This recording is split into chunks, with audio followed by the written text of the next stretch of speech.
Hey, yo, welcome to the weekend edition of Sports Frenzy 2.0. I'm the maestro, Kevin Crane. I'm the conquistador, Dave Height. Glad to have you aboard. We have got music for you as always in segment one of the weekend edition. Then we've got movies. We've got TV and streaming. And we have books. So let's start off with our big bad concert review from last Thursday. We saw the opening night of the Dreams in Gold tour. Greta Van Fleet, Rival Sons, and the Velveteers at Wings Event Center in Kalamazoo, Michigan. David, start us off, dude. Do we want to talk about the uncomfortableness of the venue? Yeah, it was the first time I had been at Wings Event Center in, believe it or not, 30 years. My first venture to the venue. Keep in mind, this is a hockey arena. So it is not built for concerts. No, and as many places as we've been, these were the most uncomfortable seats. Hard plastic, very straight up and down, not any room. Armrests had no cushion on them. No leg room in the aisle to speak of. Right. And they were narrow as hell. Yep. And Dave is my best friend. For 30 years, I would show him my hip. But please. With as close as we are, that would be uncomfortable. My hip is bruised. I am not kidding. Because just getting up half a dozen times to go to the bathroom or for people moving in and out. Yeah, they were not. These were unbelievably narrow, uncomfortable seats with no cushion on the rest or the seat. Speaking of uncomfortable, that would be the opening act, the Velveteers. Wow. Thankfully, they only played 4 songs. Yeah, about 25 minutes. Yeah, a painful 4 songs. The lead singer, lead guitarist, God bless her for being up there, but she could not carry a tune if you stapled it to her damn vocal cords. She was so off key. It was painful to listen to. But now they did have a dual drum attack.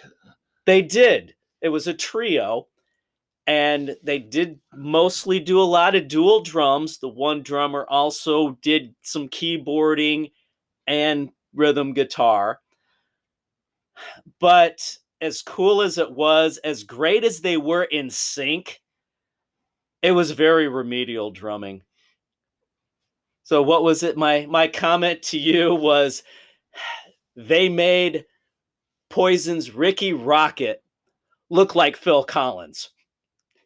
That's how remedial they were. Yep. Yep. And the dual drum does work for some bands like 38 Special, but they're talented. Yeah, so the Velveteers were not the best. No. In terms of, now this is a triple bill, of course, so you want to call them the opener, that's fine. More of a warm-up. Yeah. The true opener, oh my God. Rival Sons. Fan-freaking-tastic. They knocked it out of the damn park. They were awesome. My new favorite band. So good. I've been listening to them ever since last Thursday when we saw the show. Non-stop, pretty much. Got their new album, last album, Feral Roots from 2019. Now, this band, in the pictures you see on Spotify, right now, they look different. Yes, they have definitely changed their look. The lead singer especially looks different. Yeah. He has got a really cool vibe going where he looks like a mix between Robert Palmer, Rutger Hauer, and Ric Flair. He's got that Ric Flair hair going. He has the Rutger Hauer persona and dresses like Robert Palmer. Yep. They were fantastic. 8-song set. Um, Not a bad song in the entire set. They played for No. about 40 minutes. Yeah. Beautiful.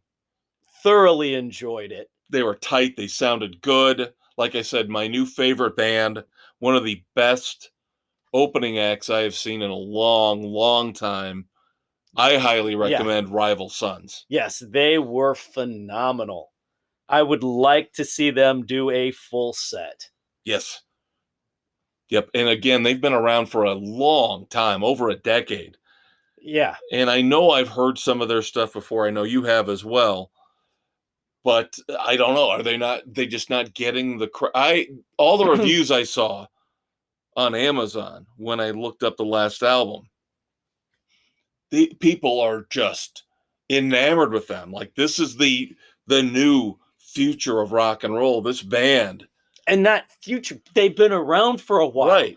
Why are they not getting more airplay? Why are they not being hyped up more? I don't get it. They are really damn good. Yep. So then we move on to the headliner, the main event of the night. The reason why we wanted to go. Greta Van Fleet. Very interesting crowd. I think we should point that out. Yes, it was a very young leaning crowd. Lots of mid to late teens, early 20s. Unfortunately, you would almost say it was a pervert paradise for the scantily clad teen girls who were romping around through the place. But there were a lot of young guys too. Now, were they there because of the girls, or potentially? I don't know. But then there were the older crowd like us who enjoy their music because it's reminiscent of Zeppelin, that good classic 70s rock. And that's another thing I want to bring up before we get into the Greta Van Fleet with Rival Sons. The more I listen to them, and I don't know if you picked up on this, the lead singer sounds a lot like Paul Rodgers from Bad Company. Yeah, he does have that. Now, you and I, years and years ago, saw the double bill of Bad Company and Leonard Skinner. I would almost say that Rival Sons sounds like the perfect mix of those two bands. Between the two. Yeah, that's a good call. Yeah. Very good call. All right, getting back to Greta Van Fleet, the main event of the night. We should have known we were in a bit of trouble halfway through the first song, Heat Above, when the microphone went out on the lead singer. And God bless the rest of the band. They just kept playing. And kudos to the crowd up front for continuing on with the vocals as the roadies are trying to bring out a new microphone.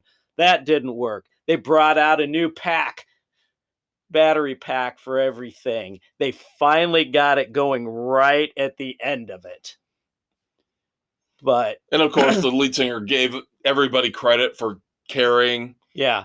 Singing the song, like you said. Yeah, but like I said, kudos to the band. And it's the first night again of the tour. First night of the tour, but the band did not miss a beat. They just kept going with it, and I was impressed with that. Yeah, the one thing you cannot say about Greta Van Fleet, and of course, we were talking about Rival Sons being, in many people's estimation, the band that should be the current standard for rock and roll. Greta Van Fleet is supposedly the future of rock and roll. Right. This is the band that is supposed to carry the banner for the next 20 years. Yeah. They're young enough. They obviously, like you said, sound like Zeppelin. They know their roots. Yeah. They put on a great show. They are tight instrumentally. They play very well. Drummer is great. Guitarist is great. Keyboarding is phenomenal. The pyrotechnics for the show. Yeah, it was great. It was really damn good. Great to see a show where there were actually things blowing up and fire and lots of fire. Lots of fire. It was visually stunning. I think, though, the problem that Dave and I had, I don't mean to speak for him, but The set was too front heavy and back heavy. Yeah, you There was had like literally an hour in the middle, an hour and 45-minute set. The hour in the middle was all drawn out, long instrumental songs. too damn much instrumental. They put all of the mellow, high pitched, the stuff that they were overproduced to be like Zeppelin was in that run in the middle. And it was to the point where I'm like, I'm really not enjoying this. They did not do a good job of breaking the set up to incorporate the more rock songs with the mellower stuff. They did not do a good job putting the set list together in that regard. It got to be too monotonous. Because by the time, of course, I'm sitting next to Dave, by the time they played When the Curtain Falls, the set was almost done. Right. And we were literally an hour away from Black Smoke Rising, which was the last song in the set before that I really wanted to hear. Yeah. And then you had, 1, 2, 3, 4, 9 songs in there that not only was it the mellower stuff, but they drug the instrumentals on and on and on. And again, just to fill time. I mean, I get it. You want to showcase what you can do, but the mix was not there. No, they should have split things up better. They should have moved something like Safari Song back in the mix, or moved Highway Tune up in the mix. My Way Soon, they could have played that sooner. Yeah, it was just, yeah. It's sad because they pretty much played almost everything that I would have wanted to hear. But again, it was jammed a bad it up at the mix. Front, jammed it in the back. And then just a long mess in the middle. Lulled you into a stupor through the middle part. Yeah. So I would say overall, the whole show, thanks to Rival Sons. Rival Sons saved the night. I would give it a week 3, Frenzies. A week 3? Yeah, I would give it a week 3. Velveteers was a 1 for showing up. Yeah, if we're going to break it down band by band, then I give Rival Sons 4. Yeah. And Greta Van Fleet 2.5. Just because they did not do the set list properly and they just droned. Yep. It was obvious. They were tight. They were phenomenal. They put on a great show, but it was the set list and the droning. Yeah, it almost felt like you were watching a prog rock band. Yeah. You know, with the long, one of the songs, I swear to God, I can't remember which one. One of the songs literally had to have gone on for 15 minutes with all the instrumental, the stretching it out. And again, they played an earliest drum solo ever. Oh my God. After the second song, they went to the drum solo. Now, there was that's when I knew we were in trouble. That's when I knew we were in trouble. I think with that, they wanted to make sure that they had the microphone situation squared away. That could have been an audible. Yeah. I think they called the audible on that so they could get the microphone situation squared away. Either that or Josh found somebody in the front row that he wanted to knock one off with real quick. He's just like a little imp. He's, like a little fairy. And I know the chicks love him, but the gold one-piece suit was just, dude. Yeah, no. That's been their thing since the last album came out. And the look was so much better when they were in t-shirts and jeans.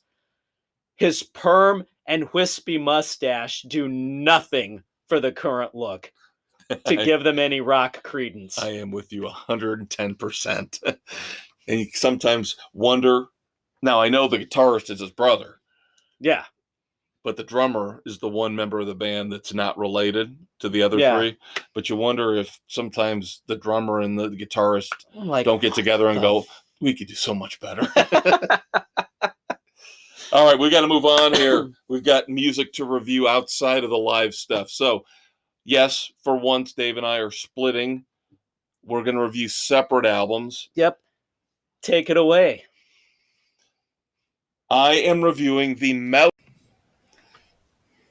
Test, sibilance. Sorry about that, kids. Like Greta Van Fleet, we have experienced technical difficulties. We never should have taunted the rock gods talking about how their microphone failed on the first song of the night, because of course that destroys our run. Oh, goodness gracious.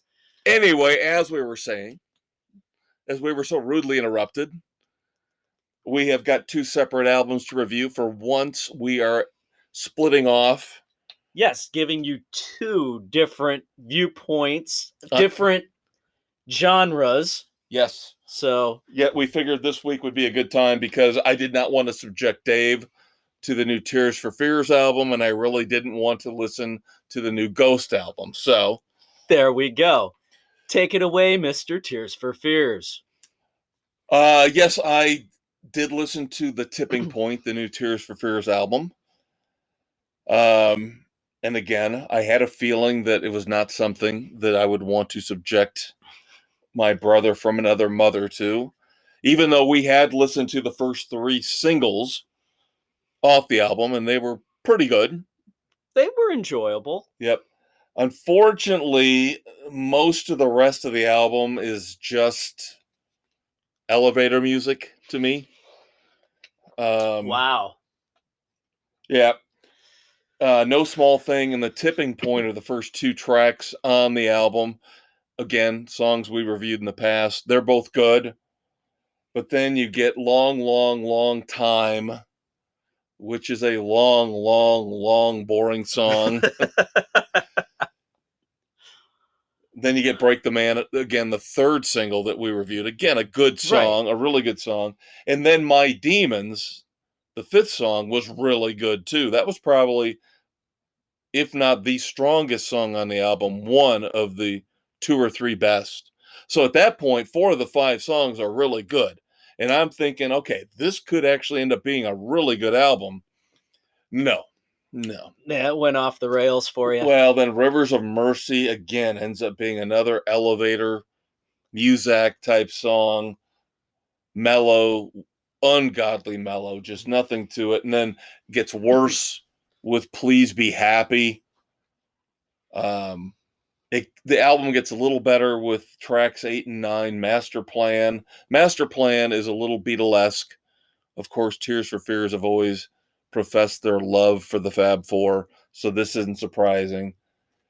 And End of Night, song 9 is pretty good, but then it ends on such an awful, boring note. The worst song on the album, Stay, is just crap.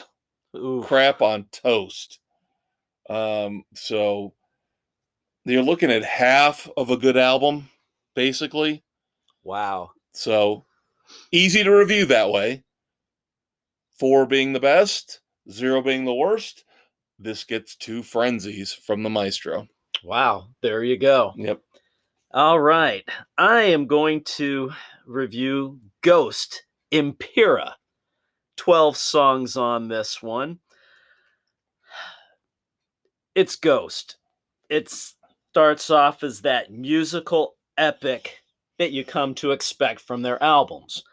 The first song, Imperium, it's a 1:40 musical intro. Okay, not necessary, but it's decent, which leads right into Kassarian, which is a rockin' tune that gets you into it, followed by Spillways, which is decent, enjoyable. Then it follows up with the 2 that have hit the radio already, Call Me Little Sunshine and Hunter's Moon, which are enjoyable. Love Hunter's Moon, probably my favorite on the album. And then another one, probably my second favorite, Watchers in the Sky. So here we are halfway through. This thing is chugging along beautifully. And then we hit Dominion, another minute 20 instrumental, which is why? It's useless. Then the song 20s.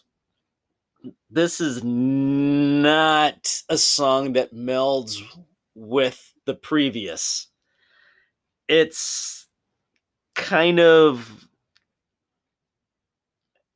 I don't know, almost a call for rising up against everything going on for the millennials. Really didn't fit. Not a strong showing on this one.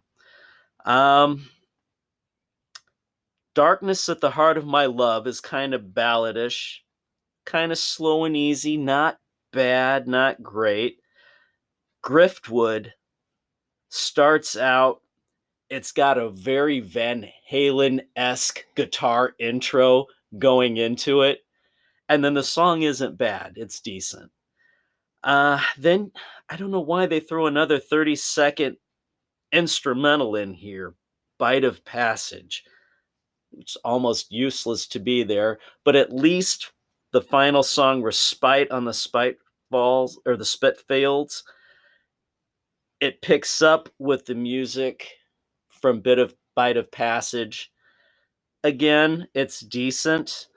Outside of the instrumentals, it kind of tapers off towards the end, but it's still a strong 3 for Ghost. Still an enjoyable album overall. All right. So normally I would say you got the better of the two, but again, I just don't know. With Ghost, just doesn't seem to be my cup of tea. So take a listen to a couple of them. It might surprise you. All right. Now, of course, we've got a couple curveballs this week in terms of singles that we're listening to. We went with the second release from the upcoming Red Hot Chili Peppers album, Poster Child. Yep, and then I see a connection between this and Jack White's latest single, Heidi Ho. I don't know if you caught the connection, but I sure did. Yeah, it was an interesting pairing. Here's what I can't stand. There was like gibberish for both. Yes, both of them were. It was the quick boom, boom, boom. Poster Child almost tried to be like Billy Joel's. We're not. We didn't start the fire. Where they're just going through rambling, random events and things going on in a 70s funk vibe. I'll tell you what, we gave a positive review to the first single, Black Summer, right? Yeah. Now, when I listen to this, Poster Child, and look back at Black Summer, now I'm starting to get a little worried. Because when I take the two together in concert, the Red Hot Chili Peppers sound like they're getting lazy to me. It sounds like both of these songs now together, when I listen to them, I was willing to let Black Summer pass. It's catchy. Yeah.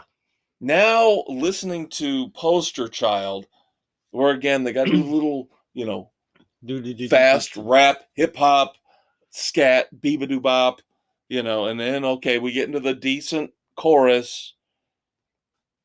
They just seem like they're getting lazy and they're resting on their laurels. We're not hearing anything new from them. No, this has been done by them before. Right. That's the problem I'm starting to see. I was willing to give them a pass on Black Summer, but now hearing Poster Child, now I'm really worried that they are running on empty. Yeah, there was nothing new here. This was almost a retread from what they've done before. I'll give it a week 2 frenzies. Week 2 sounds about right. Now, Heidi Ho. Jack goes rap. with Q-Tip. Yeah. But again, the beat to it, it's an earworm. Yes. Yeah, it has got an unbelievably cool hook to it. But overall, again, I can't give it any more than I gave Poster Child. I can only give it 2. I went 2.5 on this one because I liked the musical hook to it. The musical hook is really good. And the refrain kind of gets you with the Heidi. Yeah. I am looking forward. The solo stuff he's been putting out here, getting ready for his 2 album releases coming out over the next 5 months or so. I've liked a lot. And Heidi Ho, if Heidi Ho is the worst, then this is going to be a good album. Right. Yeah. Yeah, I know. I started off, I'm like, I really don't like this. Yeah, but by the end of it, I'm tapping my damn foot. It takes about a minute to get going. Yeah, once it's going, I'm finding myself tapping my foot, kind of bebopping along with it and singing the chorus. I'm like, all right, it's an earworm. Well, that's the thing. The difference between the two, even though, again, both have moments where the singers, whether it's Anthony Kiedis or Jack White, are just rattling off nonsensical lyrics or stuff, in a hip hop, you can't barely understand them. The difference is Jack White will always be more creative to me. Jack White will always take a chance. He might fail miserably and go down in flames. But Heidi Ho comes close. It comes but close. Like you said, it does have a really infectious hook to it. Yeah. It is hard. It is hard to deny. All right. Shall we go with the Corey Taylor acoustic version of Lunatic Fringe? Yeah, I normally we've reviewed Corey Taylor before, of course, on the Dark Side. Yep. And of course, Lunatic Fringe, he does an unbelievable job with Lunatic Fringe. The vocals are awesome, but this is not an acoustic song.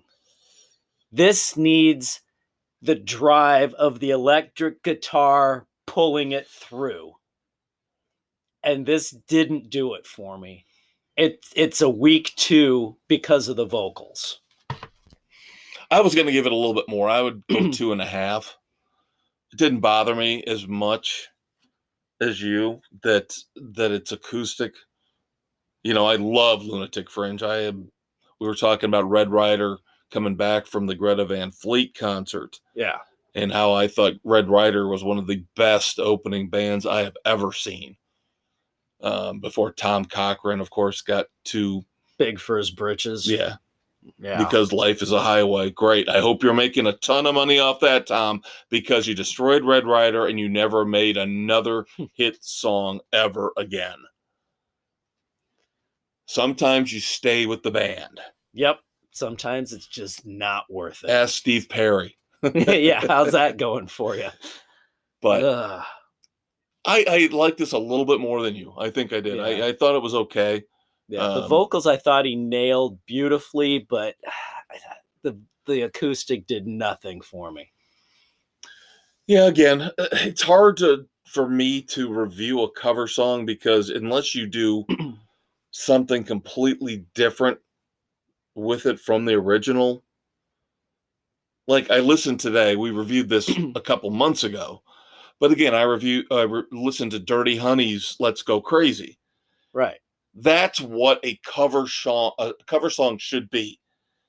Is Dirty Honey changes up Let's Go Crazy enough, turns it into like a more of a slow rock grind. Yeah. Instead of the party song that Prince had on Purple Rain. But Corey Taylor's trying to be more faithful to these songs that he loves and admires. Yeah. And I get that. And I respect that. But at the same time, and I've listened to a little bit more of what's on that album. Yeah. And a lot of the stuff I listen to is very by the numbers, generic, just ouch. Yeah. So obviously On the Dark Side was the strongest one. There we go. But nothing wrong with I like the newer rock stars paying homage to the older stuff that they Yeah. grew up on. Just kind of tweak it to your own a little bit. All right, we got one more song left. Aldo Nova. Free Your Mind. I am so fucking psyched for I this. enjoyed this one immensely. And this isn't even the first release. No. God. But he's been working on this rock opera for over 10 years. Oh, man. And now they're saying that he's going to have a 10-song EP, a preview. A 10-song EP? Yeah, I've never heard of a 10-song EP. 10 songs is a full album to me. No kidding. But supposedly, he wants this whole Life and Times of Eddie Gage. Is the name of the rock opera. It's supposed to be like 30 fucking songs long. And he tweaks his vocal stylings on every song. Oh, man. But Free Your Mind. Free Your Mind, I love this one. It's a solid 3 for me. Yeah, I would go there too. Solid 3. The guitar work at the end is unbelievable. He is back to where he was in the early 80s with his guitar work. Agreed completely. This is the strongest of these singles. Yep. By far. Yep. He is such a smart guy. I mean, he's worked now with Celine Dion, and he's just done what he's wanted to do. Yeah. You know, living off that money that he made from his first album in Fantasy back in the early 80s. And he is just, if it takes him 15 years to get this thing out, it's going to take him 15 years to get this thing out. He's obviously meticulous. He's a perfectionist. Yep. I have been checking Amazon to see when this is coming out in mid-April. I'm waiting to see if it's actually going to be the full thing, if it's an EP, what it is, it the teaser, what preview, release, EP? What kind of format it's going to be. I want to hear more of this. And there is another single out there that came out late last year. So just search Aldo Nova on Spotify. And it will be there. Yep. There we go. All right. A couple interesting tidbits from the rock and roll world before we wrap up our botched. But that's okay because segment one allowed us to go deeper and longer. That's what she said. Speaking of what technical she said, issues. Speaking of what she said, how about Dolly Parton removing herself from consideration to the Rock Hall of Fame? A class act. That woman is so smart. She is so smart. She is so in tune with it. Yes, she understands. Now, I ripped on her when she came out and said, well, now I have to do a rock album. Now I think she understood what people like me were thinking. Yeah, how could she be? Maybe I need to do a rock album first, and then maybe later on I can be worthy. Yeah. And I think as she alluded to her husband being a rock fan, that might have had some influence in there as well. But she is a class act. She's a smart woman. Yes. And again, she just proves that time and time again. Now, here's the thing. The Rock and Roll Hall of Fame has to be the ones to pull her nomination out. And they have not done that to this point. We'll see what happens. Now, Nancy Wilson of Heart came out and said, just like we're saying, she gets it. Dolly gets it. Yes. Nancy Wilson, if you haven't read what her response is to this, you've got to, because she is another strong rock and roll woman that gets it.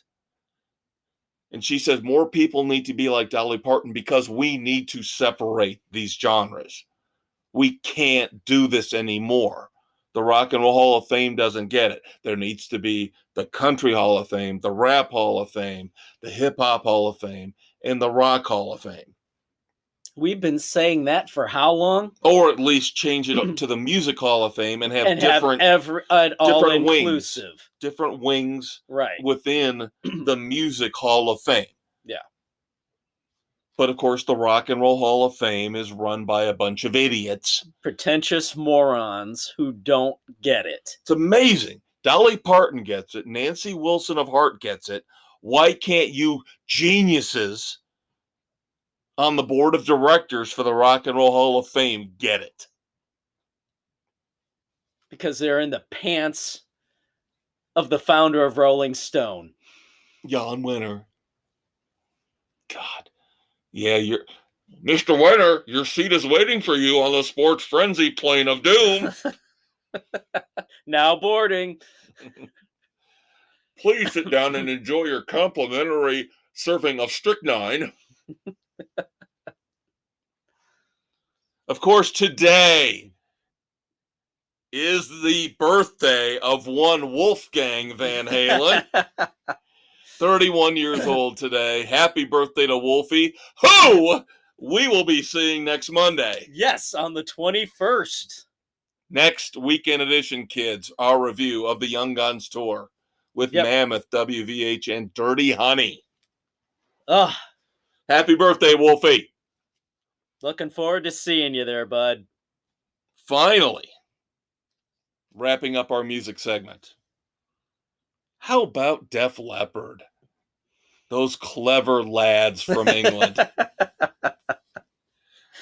They have... Oh, those wacky guys. They have opened up a website called DiamondStarHalos.com. If you go to DiamondStarHalos.com, you will see a countdown clock, which should end tomorrow morning as we tape here Wednesday on the 16th. So by the time you hear this, it's done. It will already be done. But tomorrow morning at 10 a.m. on the 17th, the countdown clock will end. So supposedly we're new song, new album. Could the album be Diamond Star Halo? The cool thing about the website is if you go to the website right now, 5 cartoon caricatures of the 5 band members. They are all supposedly psychics. Like old carnival psychics. Nice. You click on it, see what Joe says about the future. See what Savage, see what Phil says about the future. Nice. There's little snippets, I guess, if you click on each one of the 5 faces, little musical snippets to supposedly give you a taste of what's coming. And of course, we will see them live in concert in August with the Crew and Poison and Joan Jett. And we will review the new Joan Jett acoustic single, I'm Gonna Run Away, next week for you here on the weekend edition. Yep. Well, because of the technical difficulties, again, we taunted and teased the rock gods, so they made us pay. They always do. So that means you had to listen to more of us talking about music. But you don't care. That's why you tune in. All right, next segment. We are going to talk about movies. We have got a lot of movie reviews for you. So we might carry over into segment 3. Potentially. We've got books. We've got TV and streaming. Good stuff, kids. Stay tuned. We'll be right back. Drop us a line. Give us a suggestion to review. Check out the Facebook page, as always. Spotify, Anchor, Google, Radio Public, Pocket Cast, Breaker, Apple, Overcast, Castbox, and Stitcher! We will be right back.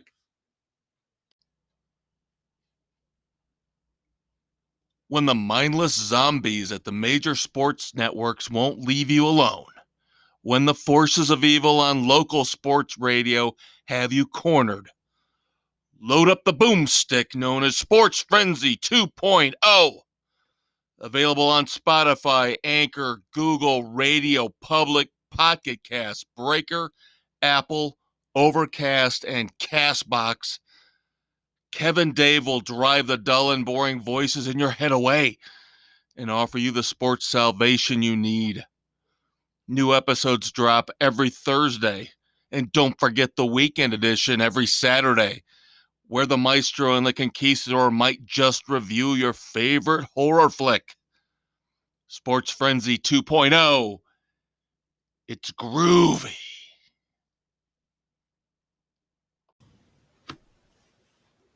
It's movie time, kids.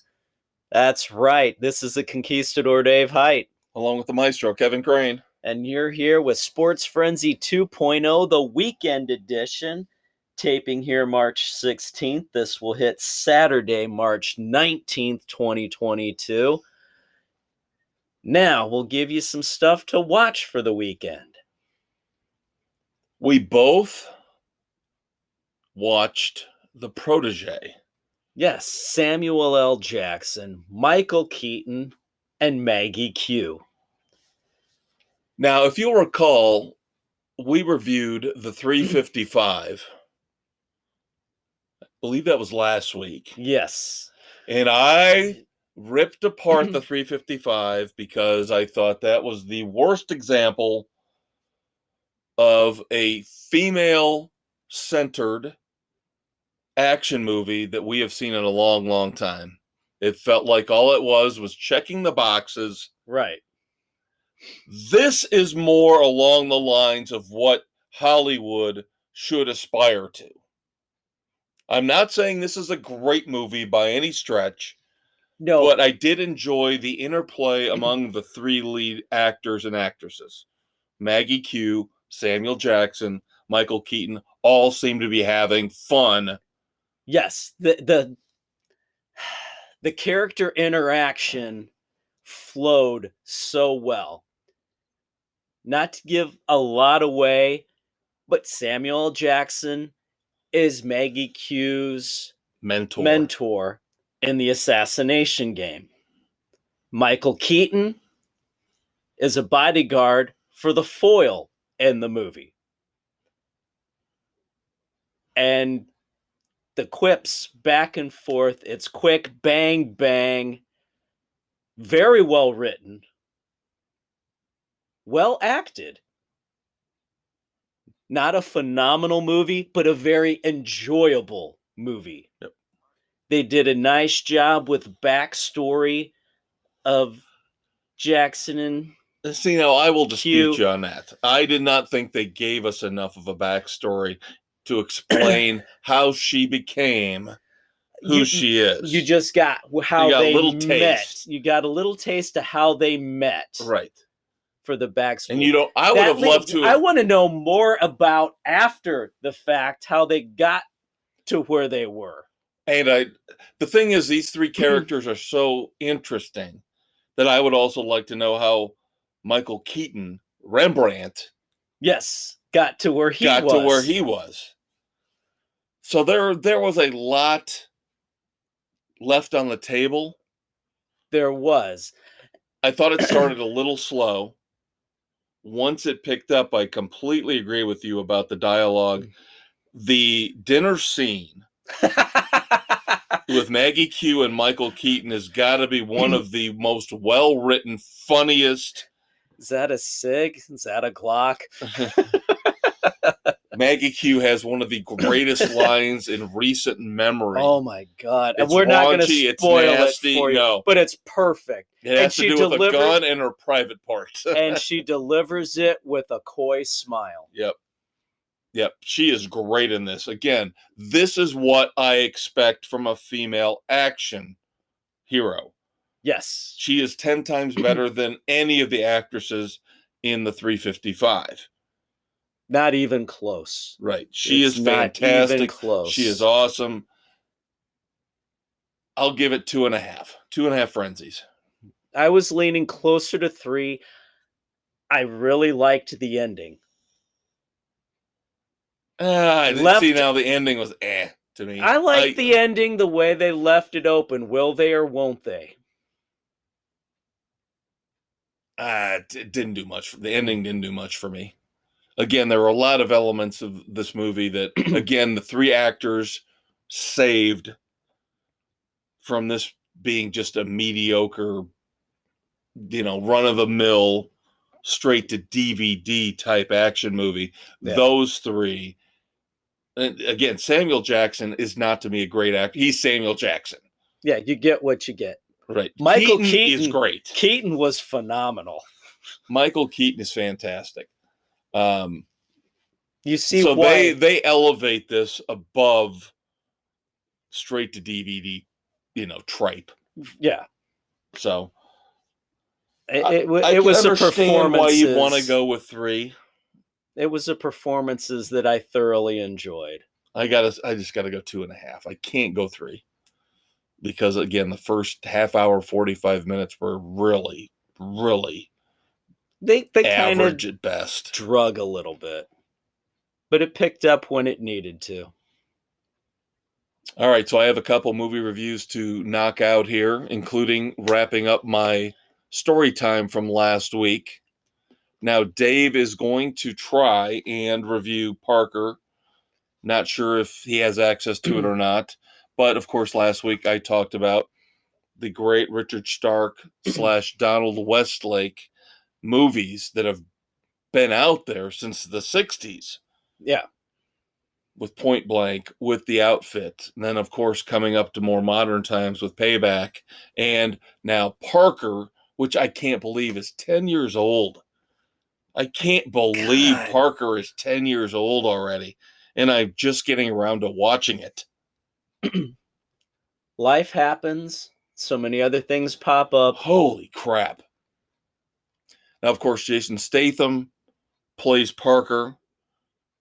We talked about this last week. I'm not going back into those details. The names change. The character remains the same. Yep. I was a little worried about this when I looked at the cover art and Jennifer Lopez. I'm like, oh, Jesus God. Just let it go. What is she going to do to this movie? How is she going to find a way to destroy this movie? Luckily, as I watched it, it ends up being far better than I thought it was going to be. This is really a truly solid, loyal Richard Stark / Parker movie. It's Very bloody, nice. It's gruesome, it's violent. It stays true to the spirit of the books. This is based on Flashfire, one of the later books in the series that I've read. Jennifer Lopez. Sorry, I got one hot chick mixed up with another. Jennifer Lopez does a really nice job. She does not destroy this movie. She does a really good job playing the role she's supposed to play. Michael Chiklis is one of the adversaries. Nice. Clifton Collins Jr., another great actor. Another one of these guys that Parker is stuck fighting against.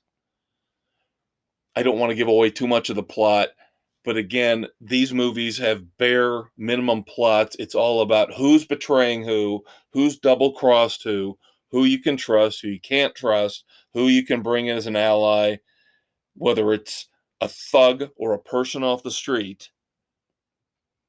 Who do you trust in your life? The lovers, the friends. There you go. The brokers. Boy, I really want to give this 3.5, but I won't do it. I'm going to give it a strong 3 frenzies. All right. Because I'll tell you why. One reason that ruined the movie for me, keeping it from a higher rating. Jason Statham should never, ever, ever be expected to try to play a Southern Texan oil man. Oh, God. No. Is this like Kevin Costner? It's bad enough. Is this like Kevin Costner playing Robin Hood? It's bad enough that Parker is being played by somebody who's British. I'm not trying to denigrate the British, but Parker is an American character. Statham is obviously British. So we take that, we run with that. Then to turn around and have him try to do a Southern accent, a Texas oil man accent, is just that's bad. just not a good combination. Yeah. Yeah. If they had somehow found a workaround with that. Oh, and the best part is, by the way, he's a Texas oil man, originally born in Ecuador.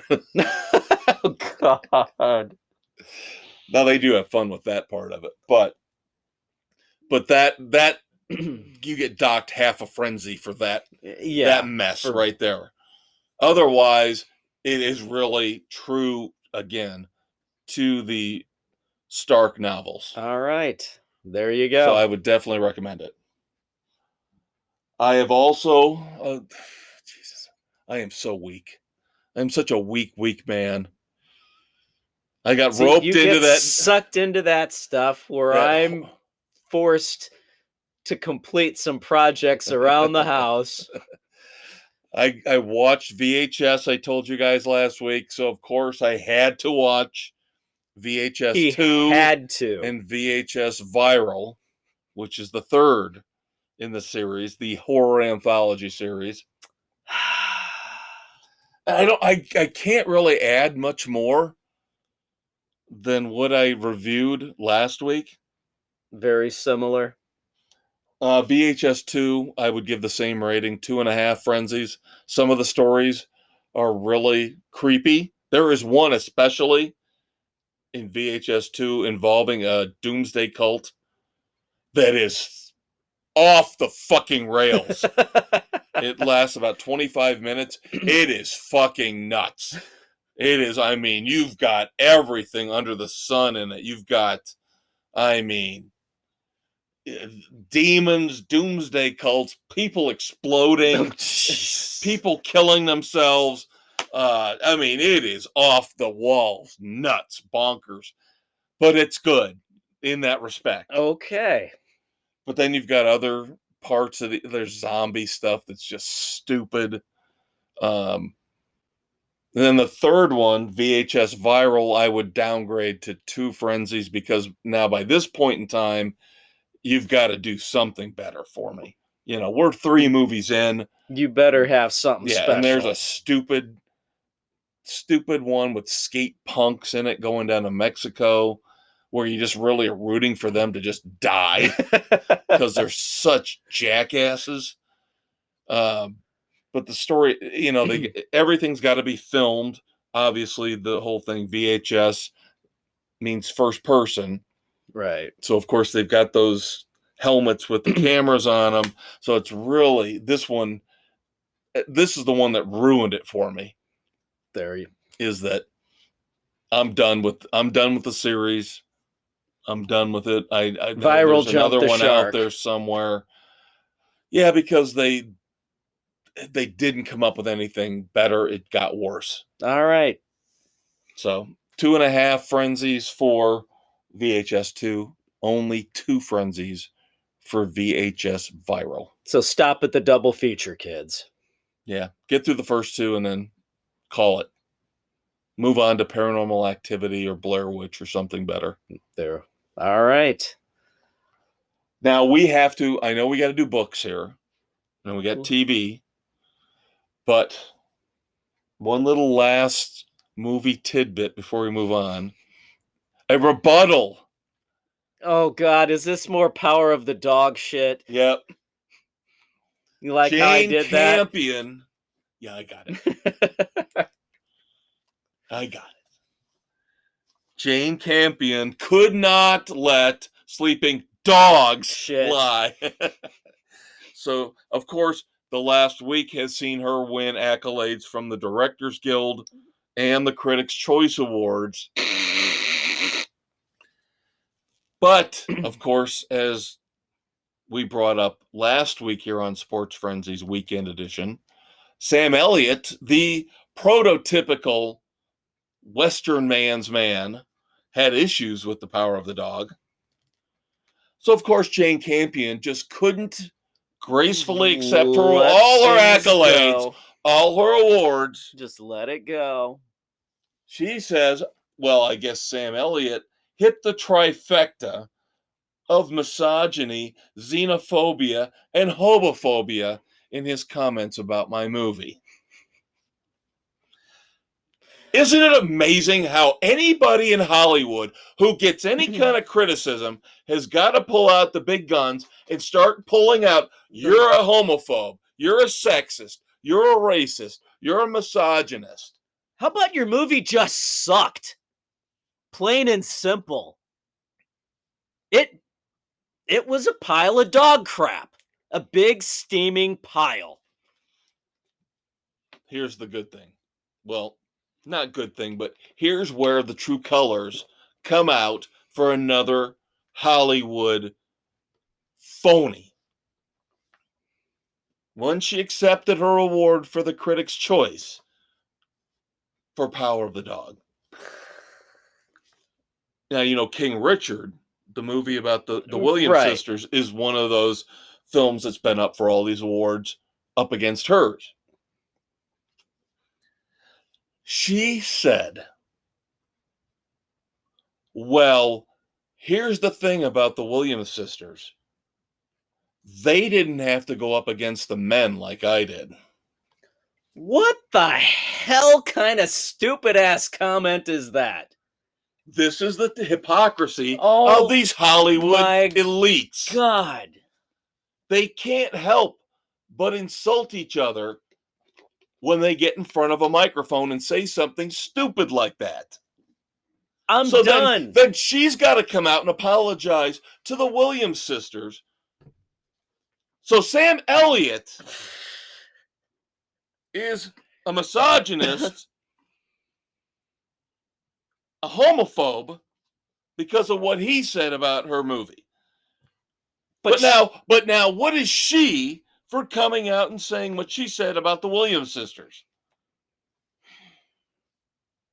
You know what she is? A hypocritical racist? There you go. Hypocrite beyond belief. She's a fucking hypocrite. Like everybody in Hollywood is a fucking hypocrite. None of them Whether are it's worthwhile. DiCaprio preaching about how we need to save the environment as he jets from city to city, from country to country, continent. whether it's on his jet or on his private yacht, burning up fossil fuels. A bunch of fucking hypocrites. Ignore them. Don't give them the time of day. Don't watch any of these stupid ass awards shows. Just be entertained by them. Do not listen to what they have to say. All right, real quick TV and streaming. We've only got a couple things here to talk about. We'll save our books for the last segment, along with our dumbasses. Resident Alien, of course, every week we discuss the latest episode. Episode 7 of Season 2 is all about the egg. Escape from New York.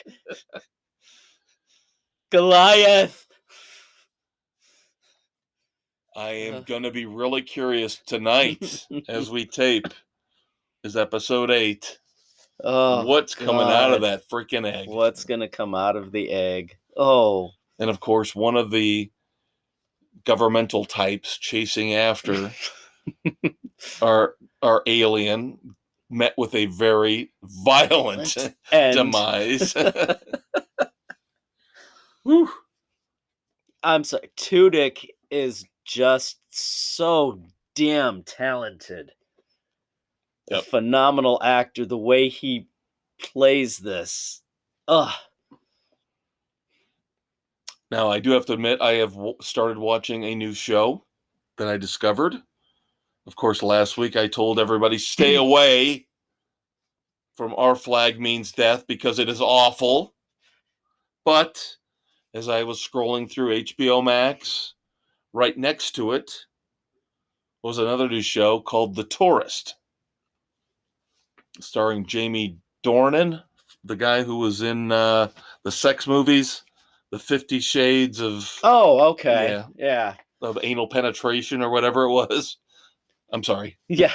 The 50 Shades 50 Shades of the Bondage. 50 Shades of Doing Dakota. Yeah. So he plays a character in Australia in the outback. A tourist, perhaps? No, not necessarily. But within 10 minutes of episode 1, something's going on. He is involved in a car accident and loses his memory and does not know who he is. Interesting. And things start to unfold as the series progresses. Very interesting things are disclosed.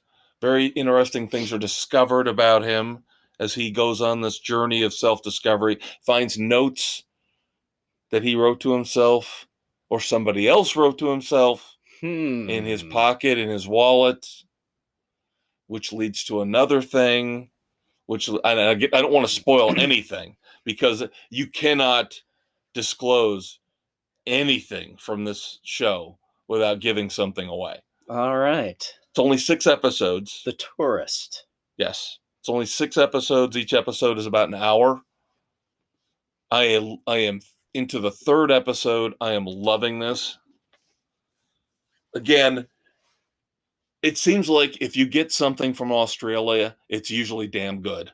Well, yeah. Like Mr. In-Between, the original movie Animal Kingdom that led to the fantastic TNT series. The Aussies know how to put together some damn good intrigue. Damn good Memento, stuff.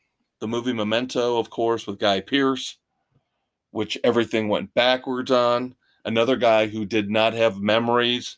Yeah. But of course, he tattooed clues onto his body to tell him what was going on. Yeah. Good stuff. Good stuff. Highly recommend it. Again, I mentioned Peaky Blinders, the BBC debut a few months back. Now Netflix. June the 10th.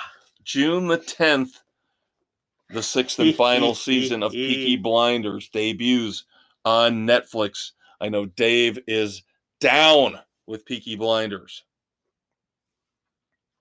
So, waiting for this one.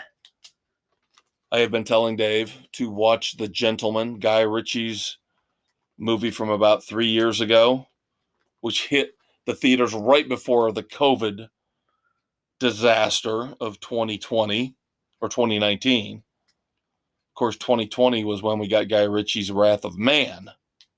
Yes. No, wait. Have I got my dates right? No, 2020 was The Gentleman. 2021 was Wrath of Man. Am I right there? Anyway, the last 2 Guy Ritchie movies have both been great. The Gentleman will go to series on Netflix now, it looks like. That will be awesome. Very cool. More boys news. The Boys. Of course, season 3. The trailer just dropped this past week with Jensen Ackles as Soldier Boy. A blatant and obvious takeoff of... The Gentleman 2019. So Wrath of Man was probably 2020. Yep.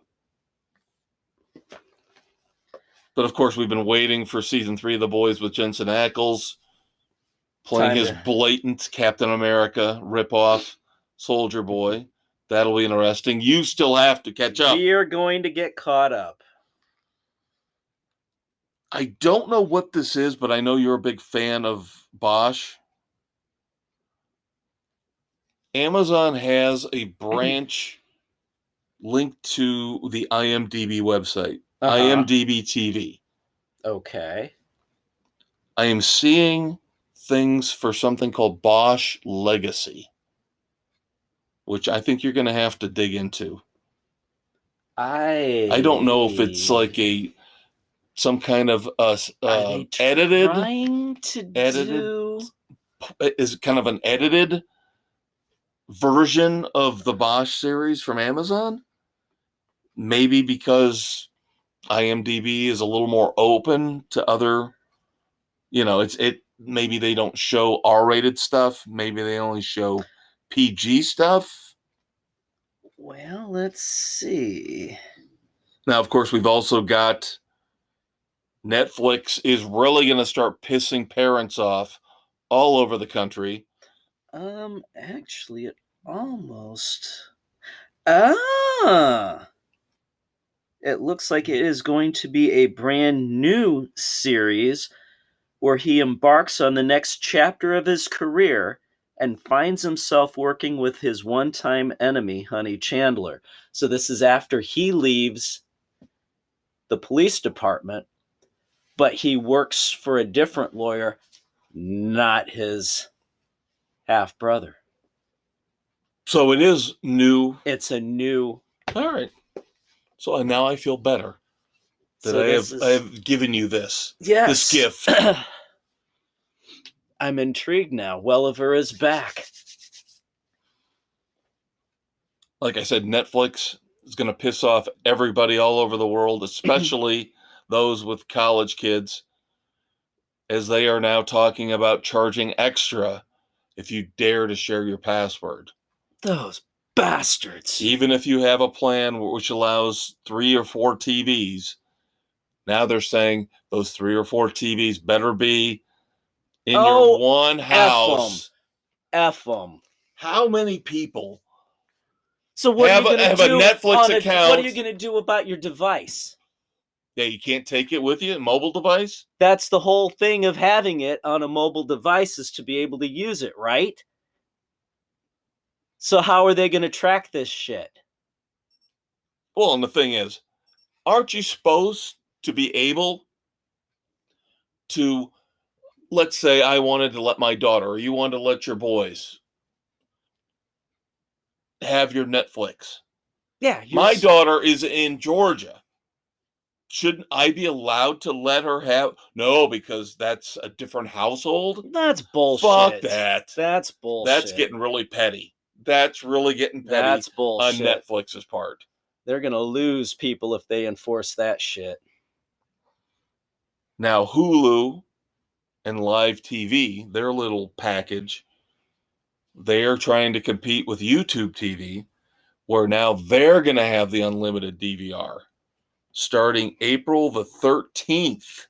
By all accounts, that's about a month from now. We'll see. Now, the one thing that is a positive with the Hulu plus Live TV is if you sign up for that, you also get Disney Plus and ESPN Plus. Now, of course, I was tempted because I think initially when they started out, they had the Marquee Network where I could watch my Cubs games. But they got rid of that quick, didn't they? Yeah, Sinclair must have pissed them off, pissed the rat off. So that's not included on Hulu plus Live TV anymore. So kiss my ass, I'll stick with YouTube TV. There you go. So there you go, kids. Money grubbing bastages. We've got books to review.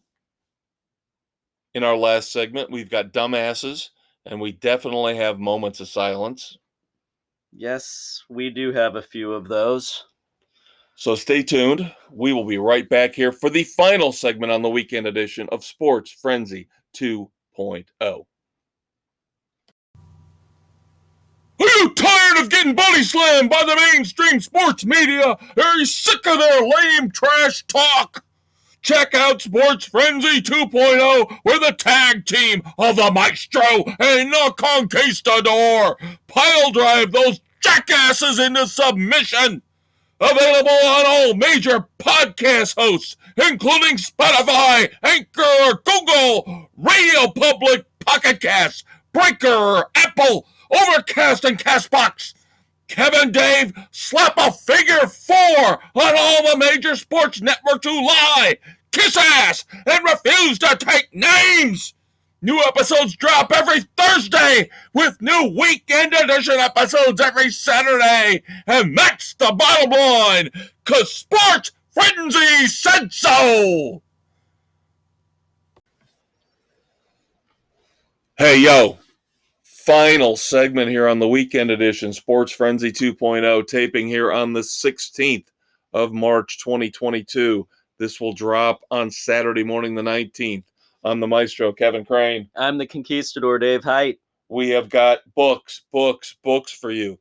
One time, a long time ago, we used to call this segment Literary Frenzy.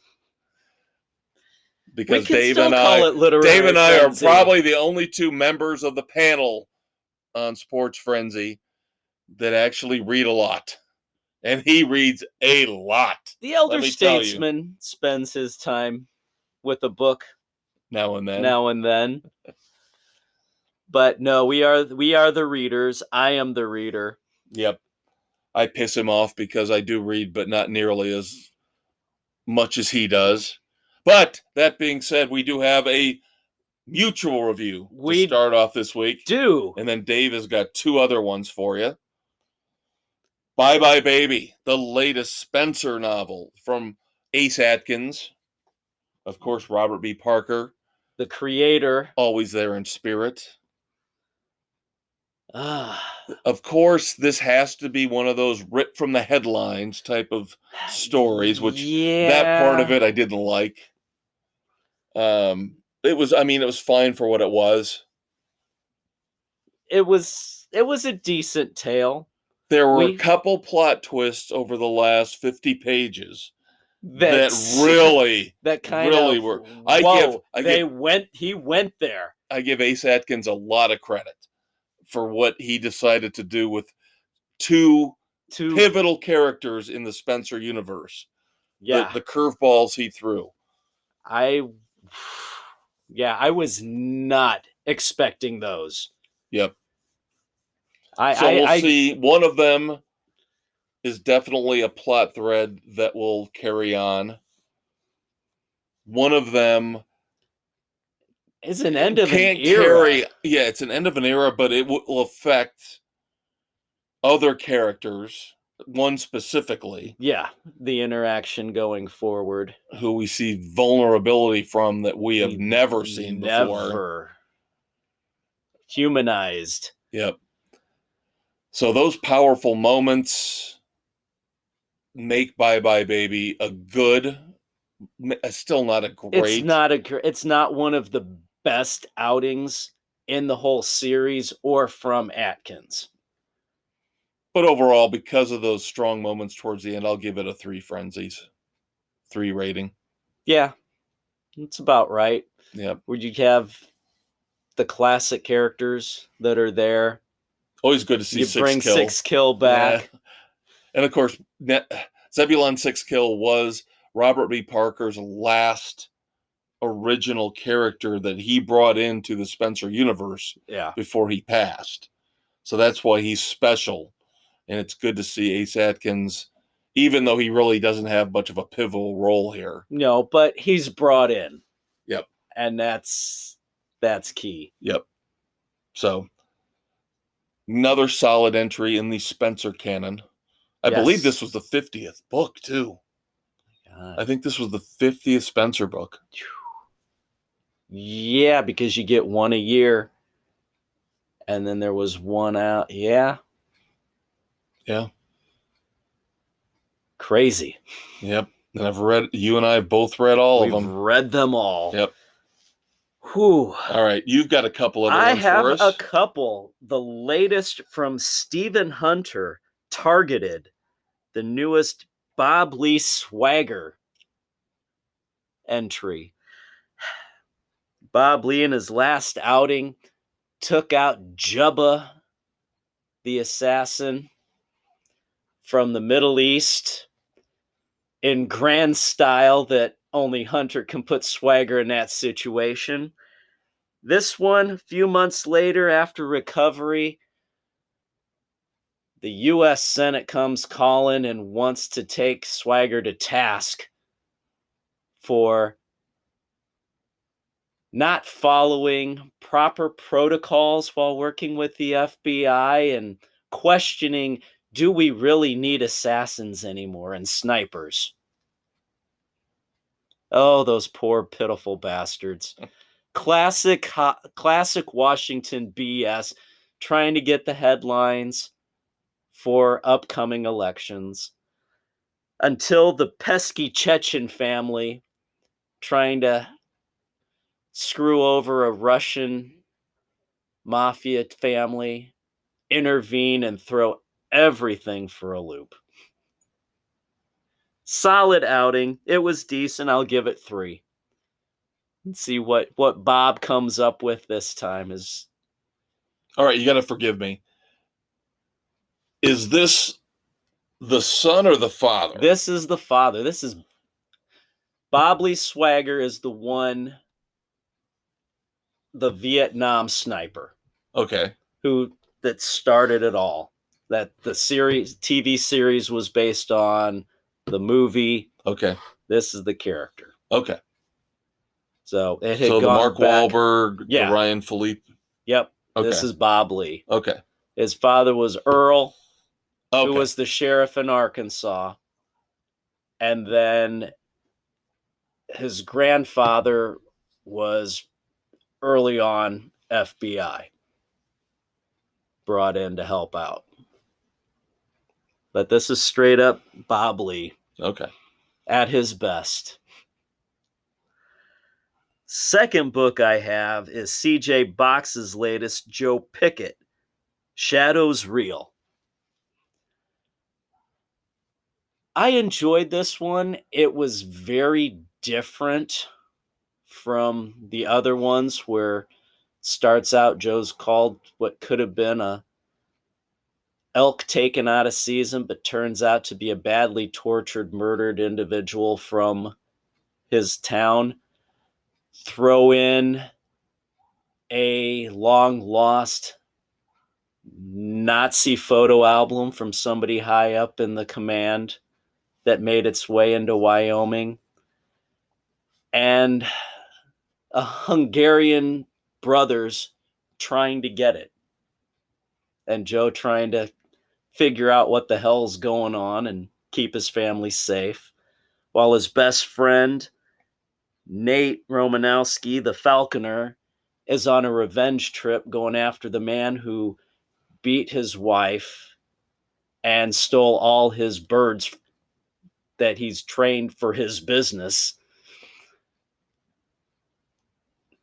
2 stories going side by side, and this is kind of an ending that I'd been waiting for to see happen. I'm not going to give it away. It was satisfying. I will give this one a 3 also. Nice. Very fast paced. This is one of the quicker paced Pickett books. Yeah, and of course we've talked about the fact that there is a Joe Pickett series out there on Spectrum, which of course nobody around here gets. Yeah. So go figure. So eventually, hopefully, somebody will pick it up, make its way around to some streaming service so we can watch it. Yeah. So, nope, 2 solid outings on these. Read everything in the series. Fun, both of them. Yeah, and of course, I don't know if we talked about it on the podcast, but I know we've talked about it off mic. ABC, of course, Big Sky, the series based on C.J. Box's other books. Yeah, I haven't read those. Let's hope they're better, because, oh my God, I know people that love Big Sky. It is such PC crap. I watched 2 episodes of it and I couldn't take it anymore. It's just, again, Hollywood gets its mitts on something and destroys it. Yep. All right, got to wrap up here, kids. Moments of silence. We do actually have a lot of significant moments of silence. First and foremost, we've carried this one over through our regular Sports Frenzy, and of course now into the weekend edition, because wrestling kind of covers both sports and entertainment. So Scott Hall, aka Razor Ramon, of course that's why I've opened every segment that I could, saying, "Hey, yo." One of his trademarks. One of the founders of the NWO passed away, unfortunately, during hip surgery, 63 years old. Yep, blood clots got him. One of the better actors of the last 40 years passed away, William Hurt. Yep. Kiss of the Spider Woman. I see now. Big Chill. Altered States. Altered States was such a weird, wild movie. Not necessarily the greatest movie in the world. No, but it was a little just trippy. Bizarre and trippy, and I admired his performance in it for taking the chances he did. Yeah. Now,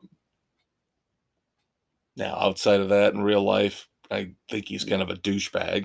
I mean, for the way he treated Marlee Matlin. And yeah. Sesame Street. This goes back to when I was a kid. Luis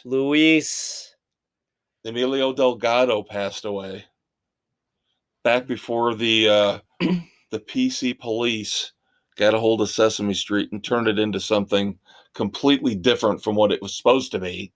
Yeah, he was the first Latin person on the show. Mm-hmm. He was one of my favorites. Yep. What was it? The Fix-It Shop? Yep. And then 2 moments of silence from the world of rock and roll. One, of course, surprisingly didn't get a lot of attention. We heard on the radio about this one. Mike Cross, coming back from the concert last week. Yep, from Greta Van Fleet. Mike Cross, one of the original members of Sponge, passed away. Yep. If you've never listened to Rotting Pinata, great album. Really good album. And then, of course, I always liked, back in the late 70s, Atlanta Rhythm Section. Imaginary Lover, So Into You. Barry Bailey, one of their founding members, passed away. Now it's time, of course, for the 180. The final moments of dumbassery. Of the weekend edition, the pivot. Yes, it's time for the dumbasses of the week. We do them not only on the regular edition of Sports Frenzy, but the weekend edition, because Hollywood makes it so damn easy. Almost too easy sometimes. The luckiest son of a bitch in the world strikes again. He's dated Ariana Grande. He's dated Kate Beckinsale. He's dating Kim Kardashian. How does Pete Davidson keep doing it? I don't know. Now they are going to come out, not two-part.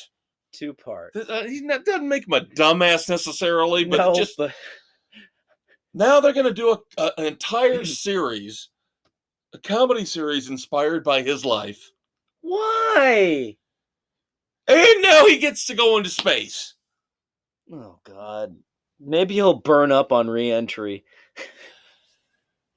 Can you imagine if the aliens, he was the first one of the human race that they met was Pete Davidson?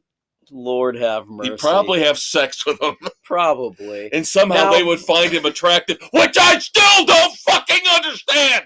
How do women find this man attractive? He looks like he's strung out on crack. Meth, whatever. Now, I do have to give him props for his tweet back to Kanye,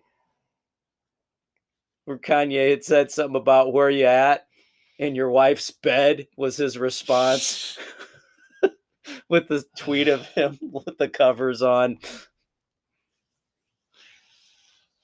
The problem is I hate all these people. I know. I hate them all. I know. It's Hollywood. It's not Kanye anymore, right? It's Ye. Ye. Whatever. Jesus. Whatever. Oh, God. And then, of course, we've got the Smollett situation. Oh, Lord. Just, Or, of course, why can't he be held accountable for his actions? because his sister started a hashtag, Free Jussie, and then an actress I really respected up until a few days ago, Taraji P. Henson, Also, she comes out and says it's a conspiracy against him. No, No. he perpetrated. the conspiracy was what he was trying to do. He wasted so much money, lied to everybody. He needs to be held accountable. He denigrated anybody who was a true victim of a hate crime by doing what he did. And then he's got a showboat as they haul him off to jail. Yeah, jerk. Gotta get that last little moment of glory in. And again, it's Hollywood. These people can't stand They not think being they're in the spotlight. entitled. Their egos are unreal. Speaking of egos, Rod Stewart. Rod Stewart, initially I kind of liked this, and then his justification is what Just put him in the dumbass of the week category. Outside of his house, Which one? Potholes. We know potholes. They're everywhere. It's this They're time in America. of year. They're in. It's this Britain, time they're of in year you're Ireland, going to have them. You can't fix them until the thaw freeze is over. Well, he decided, because he didn't think that the local community leaders were listening to him, because he complained and said, there's potholes outside of my house. I need you to fix these. He decided to hire his own road crew to do the work for him. But here's the problem. You know why? It's because he said, my Ferrari can't go through here.